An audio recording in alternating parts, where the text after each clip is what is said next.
Hey, welcome to Storytime with Ganni. I love to read to children and I want them to know that reading is fun, so I try to read with expression. I don't want it to be bland. I want them to grow up liking to read. So, this is Dinner Sid. It's a cute little story. It's about a really smart cat. Inga Moore wrote this story and Scholastic published this book. But look down here, we've got 1, 2, 3, 4, 5, 6 bowls.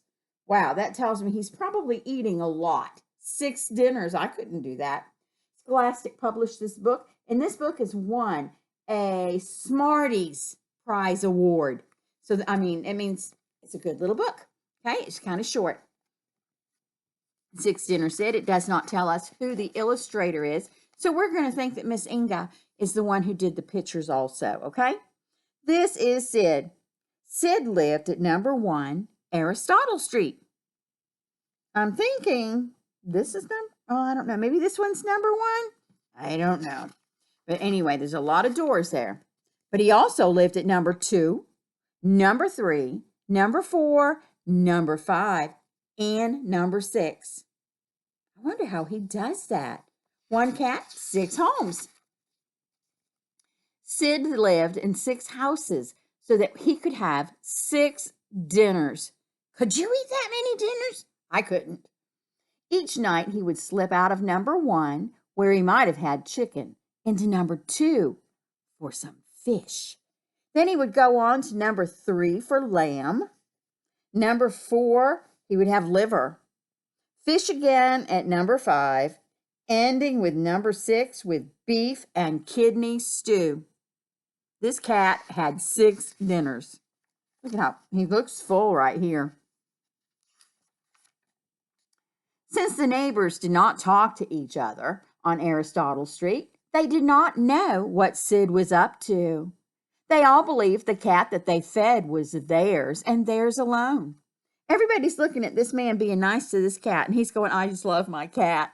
And all these other people are saying, look how sweet he is to our cat. Oh, that's my cat. He's being so kind to my cat. But that's not how it is. But Sid had to work hard for his dinners. It was not easy being 6 people's pets. He had 6 different names to remember and 6 different ways to behave. When he was being Scaramouche, Sid had to put on swanky airs. So this lady called him Scaramouche. As Bob, he had a job to do. And when you see this little hole right there, what do you think his job is when he's Bob? It's to catch the mice, keep them away. He was naughty as mischief. So he was just naughty when he was at this man's house. Probably jumping on all the furniture, up on the counters, trying to get on top of the refrigerator and everything. And silly as Sally. So he was silly when he lived here. As Sooty, he smooched. He just loved on this lady. She probably was lonely and loved having her cat. But as Schwartz, he had to act rough and tough. So here he is, chasing the dog away. So anyway, his name is Scaramouche, Bob, Mischief, Sally, Sooty, and Schwartz. He had to remember all those names. All this work sometimes wore Sid out, but he didn't care as long as he had his 6 dinners. And besides, he liked being scratched in 6 different places. So at each home, they would scratch him different under his neck, the top of his head.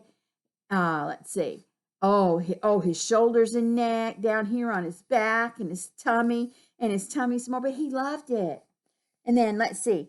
And he was sleeping in 6 different beds. Each place had a different bed for Sid to sleep. I don't know, he probably liked the box most of all because the cat here loves boxes. In fact, life on Aristotle Street was just about perfect for Sid. Until one cold, damp day, he caught a nasty cough. He was out when it was wet and cold and damp. The next thing he knew, he was being taken to the vet. Poor Sid. He was let me say, poor Sid, he was taken not once. How many times do you think he went? Remember, he's got 6 different homes. Not twice, but 6 times. He went with 6 different people in 6 different ways. See, we have a carrier. Someone made a box house. They got him in a box. I mean, they all took him in a different way. Carried him, put him in a basket, drove him in the car. That one's a motorcycle. The vet said Sid's cough wasn't nearly as nasty as it sounded. But to be on the safe side, he should have a spoonful of medicine. Of course, Sid didn't just have 1 spoonful of medicine. He had 6. Remember, each owner took him to the vet, and each owner gave him medicine at different times of the day. Now, one black cat does look much like another, but nobody, not even a busy vet, could see the same cat 6 times without becoming suspicious. Sure enough, when he checked in his appointment book, the vet found 6 cats with a cough, all living on Aristotle Street. So he called the owners at once. He called each owner one by one, the vet did. And oh dear, Sid was found out. When they discovered what he had been up to, Sid's owners said he had no business eating so many dinners. They're like, oh my goodness, I cannot believe this cat and what this cat has been doing all along. Look at them all sitting there talking. They said in the future, they would make sure he had only 1 dinner a day. So I think they were all going to just take turns, like someone on Sunday, someone on Monday, and he would just have 1 dinner each day.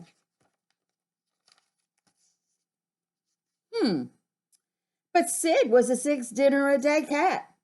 So he went to live at number 1 Pythagoras Place. Pythagoras Place. It sounds like it's like an apartment complex or something. He also went to number 2, number 3, number 4, number 5, and what's next? Number 6. Sid was like, I'm not going to eat 1 meal a day. I like to eat 6 dinners. Unlike Aristotle Street, the people who lived on Pythagoras Place, they talked to their neighbors. So right from the start, everyone knew about Sid's 6 dinners. They knew what this cat was up to when he moved here, because they talked to one another, where they didn't at the other place. Well, and because everyone knew, nobody minded. Sid still had 6 homes, 6 dinners, got pet 6 different ways, and loved in 6, at 6 different homes. And that is the end of this little story. 6 dinners. He was a smart cat.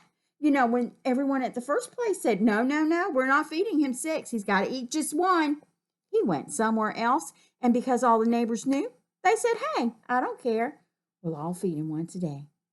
And that is the end of that story. I hope you liked it. If you don't have books in your library, moms and dads, aunts, uncles, grandparents, you can go to thriftbooks.com and get books. Any book you want. Got to know what book you want, okay? Because I've gotten several from there. This one I got at Goodwill, and it was probably the color of the week, so I only paid 50 cents for this book, okay? Keep your eyes out at Goodwill, Salvation Army, things like that. Yard sales. Build up a great library. If you get a book and you really don't like it, which I've done that, just pass it on. Give it back to the Salvation Army or whatever. You didn't pay very much for it, and or bless another child with it. They might enjoy the story. Anyway, thank you for tuning in. If you liked it, you can click like. You can leave a comment. I do like positive, constructive criticism because, I know I'm not doing good at this. I do it mainly for my grandchildren. I want my stories preserved for them in the event of anything happening because we never know. So for Hash Brown, Madiddlin, and Jumpin' Jack, Ganni loves you guys so much. As a matter of fact, I'm going to see you Thursday. But to everybody else, I hope you enjoyed it. And here's a great big warm hug from Ganni. Okay? Tune in again. Watch one of my other mini stories. I have some really good ones on there. I love the true story of the three little pigs. The wolf tells that story. And, let's see. Oh, Mrs. Piggle Wiggle won't take a bath cure. I have one about Michael Jordan. It's called In His Shoes. I mean, I read all kinds of stories for all ages. And oh, Tye May and the Magic Paintbrush. That's a good one for older children, okay? When I say older, 7, 8, 9, 10. So anyway, thank you for tuning in. And I hope you come back. You can hit subscribe too. That would be good. Anyway, thank you and have a great day or night.